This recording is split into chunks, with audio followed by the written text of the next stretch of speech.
Amina sends a question or an objection. And she says that I want to learn a sport and have a male teacher because there is no other option right now. The problem is I don't know how a woman is to enter a male-dominated field if we can't learn from a man.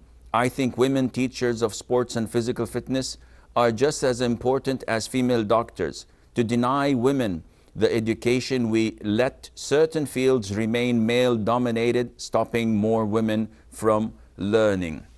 Now, this objection of Amina is not a very sound objection, because Sharia law, the Islamic law, is crystal clear. The boundaries are there and found.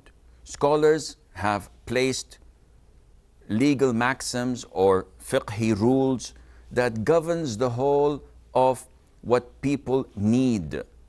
So if someone comes and says that men are dominating certain fields more than women, the answer would be in the Quran. Allah says in the Quran, وَلَيْسَ الذَّكَرُ كَالْأُنْثَى. Male is not like a female. So this is it, period. Allah Azza wa Jal had pointed out this scientific fact, this global fact, call it whatever you want. But this is a fact. Men have their own fields, women have their own fields.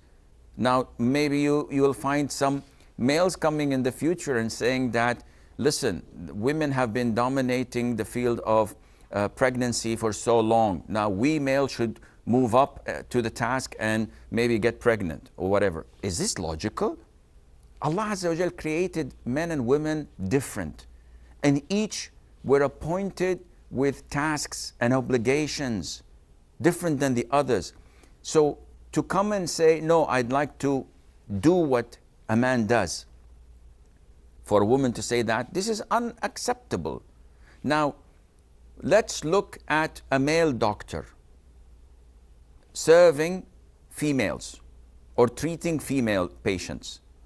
What is the ruling on that? In the absence of female doctors, this becomes permissible, because Islam does not promote killing yourself.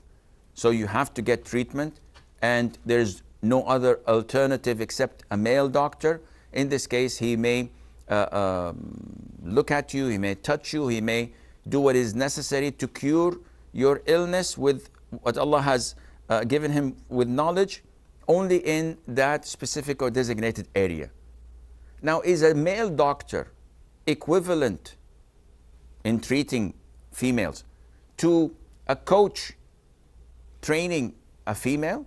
Definitely not. Is sports something that is essential, and if you don't learn it, you're gonna die, and you want to compete and enter such fields that are dominated by men? You want to learn boxing, for example? You want to learn MMA? Is this something that a female would learn? Or you want to go pro football or soccer or basketball? All of this is not the field of a woman. It's not a necessity, including that it has embedded in it a lot of evil. Sports for women is okay. A woman can play sports. A woman can do something to recreate herself, providing that she's totally segregated and isolated from men. They cannot even look at her. She is to be in an all-female situation. No problem. She goes to a club that is all females. No problem in that. But she has to be selective with the sports she's engaging in. So she says, I'd like to maybe swim in a swimming suit. No, this is exposing your awra. You can't do this. Maybe if you wear proper clothes, yes, you can swim. If she wants to do something that is haram, such as boxing, it's haram for both men and women, and so on. So the fields are many, and you can learn as much as you want. But to make haram things halal and justifying this because we would like to enter a field that is dominated by men, definitely this has nothing to do with Islam, and it's totally prohibited.